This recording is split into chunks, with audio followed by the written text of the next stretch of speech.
जब लग नैन न देखिए, परगट मिले न आए। एक सेज संगे रहे, यह दुख सहा न जाए। देखो ये कितना बड़ा दुख है कि एक ही सेज पर हम दोनों रहते हैं, पर एक दूसरे से मिलन नहीं होता। और जब तक हम उसे ना देख लें तब तक वो प्रकट कैसे होगा, उससे मिलना कैसा हुआ। दादू दयाल साहेब ने ये बहुत अच्छी बात बताई है। हमारे और आपके साथ भी तो ऐसा ही होता है कि हमारे हृदय में परमात्मा है, लेकिन वो हमें दिखाई नहीं देता। उसे कैसे मिलें भाई? वो तो हमारे तन में है, हमारे मन में है, हमारे नैनों में है। न हमें वो तन में दिखाई देता है, न मन में दिखाई देता है, न नैनों में दिखाई देता है। चलो कहीं परदेश बैठा हो तो कोई चिट्ठी लिख दूं, उस तक पहुंच जाए भाई, लेकिन वो तो हमारे घर में है, हमारे शरीर में है। कैसे उससे मिलन हो? प्रीतम को पतियां लिखूं जो कहूं होए विदेश, तन में मन में नैनन में ताको कहाँ संदेश। वो प्यारा, वो प्रीतम हमारे शरीर के अंदर है, इस शरीर के अंदर है, वो कहीं विदेश नहीं है। उसे कौन सी चिट्ठी लिखूं, किस पते पर लिखूं, भला क्या संदेश भेजूं? सब कुछ है, लेकिन फिर भी हम उससे अलग हैं। भाई जो घट भीतर बैठा हुआ है, उससे मिलने के लिए हमें से बहुत से लोग उसे बाहर ढूंढते हैं, बहुत से लोग उसे अंदर ढूंढने की कोशिश करते हैं। जो बाहर ढूंढते हैं उन्हें भी वो नहीं मिल रहा है, जो घट भीतर ढूंढने की कोशिश कर रहे हैं उन्हें भी वो नहीं मिल रहा है। तो फिर उसे कैसे ढूंढें? क्या उसे ढूंढने का जो जरिया है, जो अंतर्मुख भक्ति कर रहे हैं हम, उसका जरिया है सुमिरन। और सुमिरन करते वक्त हमारे साथ ये क्या होने लगता है कि वो हमसे और दूर चला जाता है, जबकि वो हमारे और करीब आना चाहिए, वो हमसे और दूर हो जाता है। उससे मिलने की तैयारी शुरू होती है सत्संग से। जब सत्संग सुनने बैठते हैं तब भी ऐसा ही होता है। बैठे होते हैं सत्य का संग करने के लिए, सत्संग सुनने के लिए, लेकिन जैसे ही सत्संग सुनने बैठते हैं पलकें भारी हो जाती हैं, आंख बंद कर लेते हैं, सो जाते हैं। तो समझाया जा रहा है वो नहीं समझते। चाहे सारी रात सोए हो, 10 घंटे सोए हो, 10 घंटे, फिर भी सत्संग सुनते समय हम लोग सो जाते हैं। इससे और आगे चलते हैं, जैसे सुमिरन करने बैठे तो सुमिरन करते वक्त भी ऐसा ही होता है। जैसे ही नाम का सुमिरन शुरू करते हैं वैसे ही पलकें फिर भारी हो जाती हैं और हम सो जाते हैं। गर्दन आगे की ओर झुक जाती है, कमर टेढ़ी हो जाती है। ये मेरे साथ नहीं होता, ये सभी के साथ होता है। वैसे दिन में सोने की कोशिश करो, रात्रि में सोने की कोशिश करो, नींद इतनी जल्दी नहीं आती। देख लो, मन तरह तरह की बातें सोचता रहता है, लेकिन सत्संग में, सुमिरन में, भजन में, परमार्थ का जब भी हम अच्छा कोई काम करते हैं उस समय हमें नींद आ जाती है। और नींद नहीं भी आती है तो फिर हमारा ख्याल बहिर्मुखी रहता है। कभी सोचा करते थे कि ऐसा भी समय आएगा किसी दिन क्या कि जैसे हम सुमिरन करने बैठेंगे तो हमारा ख्याल सहज दल कवल पर आकर ठहरेगा, वहां से ऊपर चढ़ेगा, दसम द्वार की ओर, त्रिकुटी की ओर, बबर गुफा की ओर, सचखंड की ओर। लेकिन एक अरसा बीत जाने के बाद भी हम जहां कल थे वहीं खुद को पाया कि भाई ये तो बहुत मुश्किल है, इतना आसान नहीं जितना हम सोच रहे हैं। हमने तो इसे ऐसे समझा हुआ है जैसे हमारी एक मौसी का घर है। कबीर साहब ने कहा है ना, यह तो घर है प्रेम का, खाला का घर नाही, शीस उतारे भूई धरे तब बैठे घर माए। भाई ये तो मौसी का घर नहीं है, ये तो परमात्मा का घर है, प्रेम का घर है। इस घर के अंदर तो वही व्यक्ति बैठ सकता है, वही सूरमा बैठ सकता है जिसने अपना सर उतार कर, यानी अपनी मैं मेरी उतार कर जमीन पर रख दी है। आप समझो कि जब हम सुमिरन करने बैठते हैं उस समय हमारी आंखें, हमारी पलकें भारी हो जाती हैं। क्यों? क्योंकि हम उस समय भी मैं मेरी में ही घिरे रहते हैं। हमारा ख्याल बहिर्मुखी हो जाता है। क्यों? क्योंकि उस समय भी हमारी इंद्रियां बाहरी शक्लों और बाहरी पदार्थों का चिंतन करती रहती हैं। अब यदि हम मन को ये समझाएं कि मन तो परमात्मा की देन है, जो कुछ भी है वो सब परमात्मा का है, वो सब तुम ही ले लो, बस अंदर में एक बार अपना दीदार बख्श दो, एक बार हमारी लिव अपने साथ जोड़ लो तो कुछ हो सकता है। जैसे दादू दयाल जी ने कहा है, जो कुछ तुम हमको दिया सो सब तुम ही लो, बिन तुम मन माने नहीं, दरस अपना दो। किस तरह से उन्होंने परमात्मा से अपनी फरियाद की।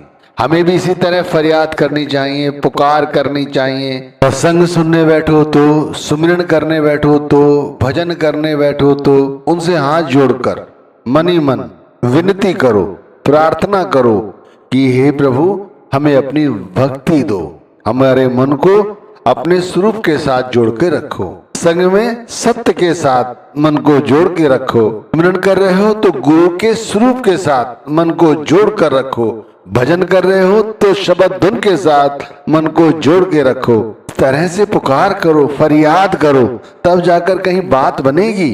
ये अंदर की बात है। अंदर में जब करुणा होगी, प्रेम होगा, सौहार्द होगा, भक्ति होगी, मिलने की छटपटाहट होगी, तभी तो हमारा सुमिरन, हमारा भजन सार्थक होगा।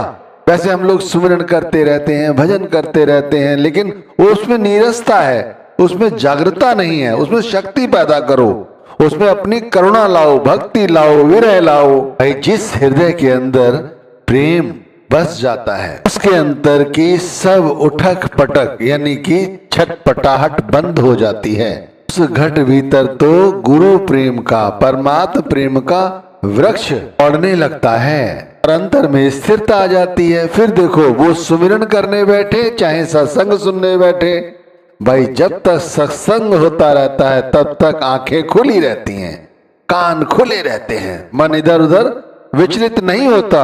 जो समझा रहे हैं गुरु, जो प्रीचर समझा रहे हैं, व्यक्ति टकटकी लगाकर ध्यान पूर्वक सारी बातें सुनता है। इसी तरह जितनी देर सुमिरन करता है उतनी देर सजग सचेत होकर, बिल्कुल स्थिर चित्त होकर, शरीर को एक दिशा में रखते हुए हर श्वास नाम जपता रहता है, गुरु का, परमात्मा का ध्यान करता रहता है। तो दूलन दास जी ने कहा है, दूलन बिरबा प्रेम को जाम्यो जे घट माही, 5-25 थकित भय तेही तरवों की छाए। जिस घट के अंदर प्रेम का वृक्ष होगा, समझ लो उस सुंदर बिटप की छाह में इंद्रियों और तत्वों की सारी उछल कूद बंद हो गई। उस घट वाली को स्थित प्रज्ञता की जो प्रसादी है वो मिल गई, यानी कि अंतर में स्थिर बुद्धि हो जाती है। स्थिर चित्त से परमात्मा का सुमिरन चलता रहता है। को यदि चाहते हो ये जो हमारे साथ हो रहा है, संग सुनते समय, सुमिरन करते समय, भजन करते समय हमारा ख्याल गुरु भक्ति, परमात्मा भक्ति की ओर बढ़े, बड़ी पैनी निगाह रखो अपने आप पर। तो हम में से बहुत सारे लोगों की उम्र तो इतनी होगी कि उनसे सही तरह से बोला भी नहीं जाता होगा, चला फिरा भी नहीं जाता होगा।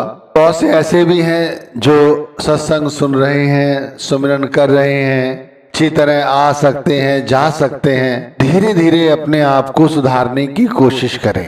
धीरे धीरे संग सुनने बैठे तो सचेत होकर बैठे।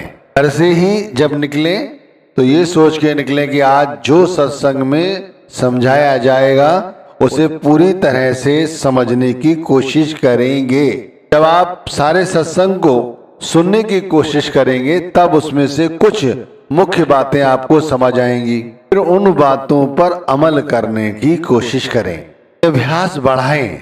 इसी तरह जब नाम का सुमिरन करने बैठे तब भी सचेत होकर धीरे धीरे पहले सुमिरन की बैठक को बढ़ाएं, फिर ध्यान बहिर्मुखी होने से रोकें। ध्यान को बहिर्मुखी होने से रोकने के लिए उसे गुरु के स्वरूप के साथ जोड़ें। गुरु का स्वरूप जब ही आएगा जब गुरु से प्रेम होगा। यदि गुरु का स्वरूप नहीं आता है तो फिर गुरु की लीलाओं का श्रवण करो, उनका चिंतन करो, मनन करो, नाम जप करते रहो, उनका स्वरूप आ जाएगा। उस स्वरूप के साथ अपने ख्याल को जोड़ के रखो और नाम जपते रहो।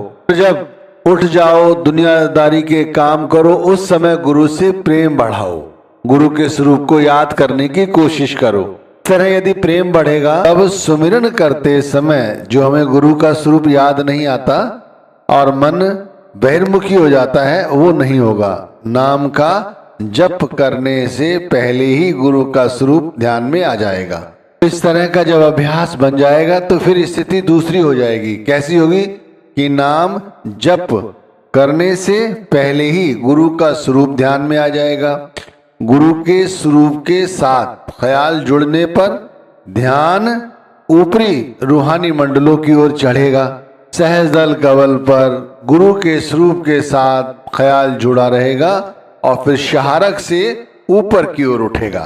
पहले त्रिकुटी पर गुरु के स्वरूप के साथ जब हमारा जाप चलता रहता है नाम का, वो इतनी मजबूती ला देता है कि ख्याल नीचे की ओर नहीं जाता। जब ख्याल नीचे की ओर नहीं जाता, इसी जगह इकट्ठा हो जाता है और हम सुमिरन लगातार करते रहते हैं, गुरु का स्वरूप भी रहता है, तो फिर ये ऊपर की ओर चढ़ता है, दसम द्वार की ओर। फिर हमारा नाम जप अपने आप बंद हो जाता है और अंतर से जैसे गुरु का स्वरूप देख रहे हैं ऐसा प्रतीत होता है कि नाम भी अपने आप उसी जगह से प्रकट हो रहा है। गुरु के स्वरूप को देख रहे हैं, यानी उनकी आंखों को देख रहे हैं, तो ऐसा लगता है, ऐसा महसूस होता है कि नाम भी अपने आप एक साथ बहुत ही सुंदर सुरों में, पता नहीं कौन जप रहा है, कैसी आवाज है, लेकिन आवाज बहुत सुंदर होती है, कानों को बहुत सुख देती है। लगातार नाम का सुमिरन चलता रहता है इस दसम द्वार पर। जब यहां से भी ख्याल ऊपर चढ़ता है फिर हमारे सामने होता है भंवर गुफा, जिसके अंदर नाम को प्रवेश तो मिल सकता है, इंद्रियों को नहीं, आसक्तियों को नहीं, क्योंकि आसक्तियां और इंद्रियों का दमन तो त्रिकुटी पर ही हो चुका है। तभी तो दसम द्वार को पार करके हम यहाँ पहुंचे हैं। यहाँ पर शब्द को प्रवेश मिलता है कि इसका जो नाका है, इसका जो दरवाजा है वो बहुत संकीर्ण है, इसलिए वहां शब्द को प्रवेश मिलता है। चूंकि हम शब्द के साथ जुड़े हुए हैं, इसीलिए शब्द जैसे ही प्रवेश करता है हमें भी उसके अंदर प्रवेश मिल जाता है। शब्द के साथ जैसे हमारा एकाकार होता है, उसी तरह जैसे जैसे आगे शब्द बढ़ता जाता है वैसे वैसे हमारी रूह पीछे पीछे चलती रहती है। शुरू शुरू में चूंकि ये भंवर गुफा है, यहाँ का रास्ता बड़ा ही संकीर्ण और टेढ़ा मेढ़ा है, बड़ा धीरे धीरे चलता है, और फिर जब यहाँ से ऊपर और चढ़ता है तो फिर ये बहुत तेजी के साथ चढ़ता है और फिर चढ़ता चला जाता है। फिर यहाँ पर सोहम की जो धुन होती है, बांसुरी बजती है, वो हमें सुनाई देती है। ये शब्द धुन है, कहते हैं शब्द धुन जो सुनाई देती है वो भंवर गुफा में ही सुनाई देती है। हम लोग कोशिश जो करते हैं भजन में बैठकर शब्द धुन सुनने की, तो भाई पहले उस स्थिति तक लाओ अपने आप को। उस स्थिति तक लाने के लिए ही भजन करने के लिए कहा जाता है, क्योंकि जब भजन में बैठते हैं तब हम नाम का सुमिरन नहीं करते, न ही गुरु के स्वरूप का ध्यान करते हैं। हमें कुछ भी ध्यान करने की आवश्यकता नहीं है। ध्यान जब नहीं होगा किसी चीज का, तब शब्द अपने आप को प्रवाहित करता है और शब्द आगे बढ़ता है। शब्द के साथ रूह बढ़ती है और रूह जैसे शब्द प्रवेश कर जाता है भंवर गुफा में, वैसे ही रूह प्रवेश कर जाती है। और जब वहां पहुंचती है तब वहां पर जो शब्द धुन होती है वो इससे सुनाई देती है। तो इसीलिए कहते हैं ना कि आप अंतर में ध्यान रखो। सीधे कान की ओर बहुत से लोग ध्यान रखते हैं, बहुत से लोग उल्टे कान की ओर ध्यान रखते हैं, कुछ लोग आज्ञा चक्र पे रखते हैं। देखो ये धुन है, भंवर गुफा की है और सोहम की है, ये कहीं से भी आ सकती है हमारे शरीर के किसी भी हिस्से से। तो इसीलिए जो हमने अभ्यास किया है, हमने अभ्यास क्या किया है? हमने अभ्यास किया है सहज दल कवल पर अपने गुरु के स्वरूप के साथ अपने ख्याल को जोड़ने का। तो हमें ये